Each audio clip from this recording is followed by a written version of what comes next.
Indian cricket का अगर सबसे अनलकी क्रिकेटर कोई होगा तो वो युजवेंद्र चहल ही होंगे। मतलब पिछले 2 या 3 साल में उन्होंने वो सब कुछ किया है जो एज अ क्रिकेटर एक प्लेयर कर सकता है। लेकिन फिर भी क्या आपको याद है आखिरी बार युजवेंद्र चहल टीम इंडिया के लिए कब खेले थे? अब शायद मुझे भी याद नहीं है। लेकिन अगर आप उनका परफॉर्मेंस देखेंगे पिछले कुछ समय से तो उन्होंने विजय हजारे ट्रॉफी में परफॉर्म किया, सैयद मुश्ताक अली ट्रॉफी में परफॉर्म किया, आईपीएल में परफॉर्म किया, रणजी ट्रॉफी में परफॉर्म किया और तो और वो कैंट के लिए काउंटी क्रिकेट भी खेले। लेकिन इसके बावजूद भी ना ही उन्हें लाइमलाइट मिली और ना ही उन्हें टीम इंडिया में जगह मिली। लेकिन अक्सर लाइमलाइट उन्हें मिलती है अपनी वाइफ धनश्री की वजह से। जी हाँ, उनकी वाइफ धनश्री जो कि आए दिन सोशल मीडिया पर काफी वजहों के चलते चर्चा का विषय बनी रहती हैं। अब आपको याद ही होगा कुछ ही समय पहले उनकी एक फोटो बहुत ज्यादा वायरल हुई थी जिसको लेकर उन्हें ट्रोल किया गया, काफी क्रिटिसाइज भी किया गया और इस पूरे मैटर में युजवेंद्र चहल को भी कई बार ट्रोल का शिकार होना पड़ा। लेकिन अब एक बार और युजवेंद्र चहल लाइमलाइट में आ चुके हैं, लेकिन अपनी वाइफ धनश्री की वजह से नहीं, अपने परफॉर्मेंस की वजह से। जी हाँ, डीवाई पाटिल टूर्नामेंट में इनकम टैक्स के लिए खेलते हुए युजवेंद्र चहल ने शानदार गेंदबाजी की है और 22 रन देकर 4 विकेट चटकाए और अपनी टीम को एक बड़ी जीत दिलाई। अब ऐसा नहीं है कि युजवेंद्र चहल ने पहली बार परफॉर्म किया है किसी लीग में या किसी टूर्नामेंट में। इससे पहले भी अगर आप पिछले कुछ समय से देखें तो जिन जिन लीग्स का या जिन जिन टूर्नामेंट्स का आपको मैंने नाम बताया सब जगह उन्होंने परफॉर्म किया है। लेकिन सवाल तो आखिर में वही है ना कि इंडियन टीम में उन्हें जगह कब मिलेगी। अब अगर इस कहानी की एक बार नजर डालें कि चहल के साथ ऐसा क्यों हो रहा है या ऐसा कब से हो रहा है, तो इसकी शुरुआत होती है 2021 के T20 वर्ल्ड कप की। साल 2021 में चहल टीम इंडिया के नंबर 1 T20 गेंदबाज थे। लेकिन इसके बावजूद जब वर्ल्ड कप की टीम चुनी गई तो वो चुनी गई आईपीएल के बेसिस पर और दो इनएक्सपीरियंस गेंदबाजों को टीम में जगह दी गई, यानी कि वरुण चक्रवर्ती और राहुल चाहर को।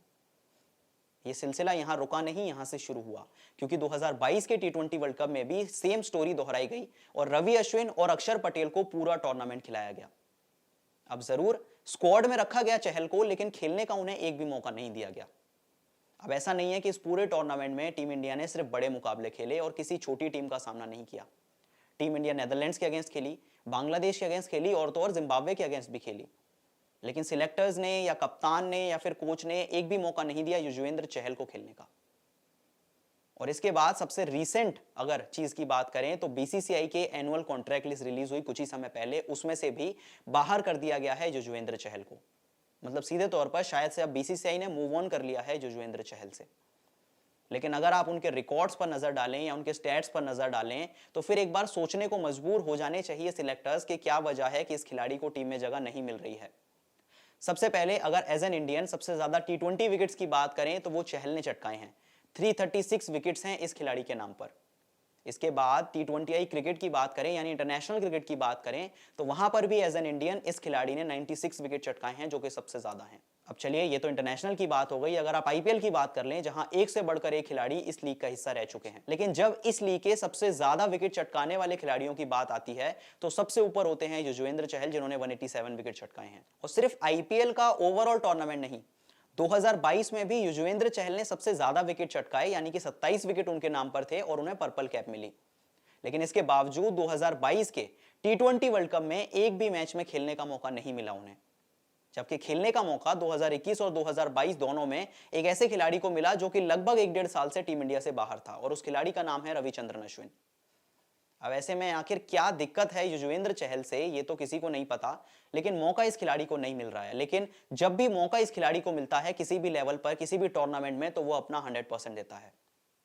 अब जैसा कि शुरुआत में मैंने आपको बताया, इनकम टैक्स के लिए खेलते हुए युजवेंद्र चहल ने अपनी टीम को एक बड़ी जीत दिलाई, उसमें एक बड़ा रोल निभाया और 22 रन देकर 4 विकेट चटकाए। लेकिन अभी भी युजवेंद्र चहल उतनी ज्यादा लाइमलाइट में नहीं आए हैं जितनी वो धनश्री की वजह से आ जाते हैं। आए दिन उनका कोई ना कोई पोस्ट वायरल हो जाता है, उनकी वीडियो वायरल हो जाती है और लोग उनको कमेंट सेक्शन में या फिर कहें स्टोरीज के थ्रू काफी ज्यादा ट्रोल करते हैं, काफी ज्यादा युजवेंद्र चहल को टैग किया जाता है। लेकिन यही लोग जब उन्होंने परफॉर्म कर दिया है अब डीवाई पाटिल टूर्नामेंट में, या फिर मान लीजिए वो आईपीएल में परफॉर्म कर देंगे, तो उन्हें किसी पॉजिटिव वजह से नहीं पर नेगेटिव वजह से ही लाइमलाइट में आना पड़ेगा। अब चलिए, ये सब तो बहुत अलग सिनेरियोज हैं जिनका आप या हम कुछ नहीं कर सकते, लेकिन इसके अलावा राजस्थान रॉयल्स के लिए ये एक बहुत बड़ी खुशखबरी है क्योंकि कुछ ही समय में आईपीएल 2024 की शुरुआत हो जाएगी और टीम इंडिया की ही तरह राजस्थान रॉयल्स के लिए भी एक बहुत इंपॉर्टेंट प्लेयर है युजवेंद्र चहल। पिछले 2 साल देखेंगे तो राजस्थान रॉयल्स के लिए सबसे ज्यादा विकेट ऑलमोस्ट युजवेंद्र चहल ने ही चटकाए हैं। तो ऐसे में राजस्थान के लिए ये एक बहुत बड़ी खबर है, लेकिन सवाल आखिर में जाते जाते यही है कि क्या युजवेंद्र चहल से मूव ऑन कर चुकी है टीम इंडिया और अब कभी मौका नहीं मिलेगा इस खिलाड़ी को इंडियन टीम में खेलने का? इस बारे में आपकी क्या राय है और क्या आपको लगता है कि ये जो परफॉर्मेंस है डीवाई पाटिल का ये कंटिन्यू रहेगा आईपीएल 2024 में भी? कमेंट करके जरूर बताएं और अगर वीडियो पसंद आई तो चैनल को सब्सक्राइब जरूर कर लें।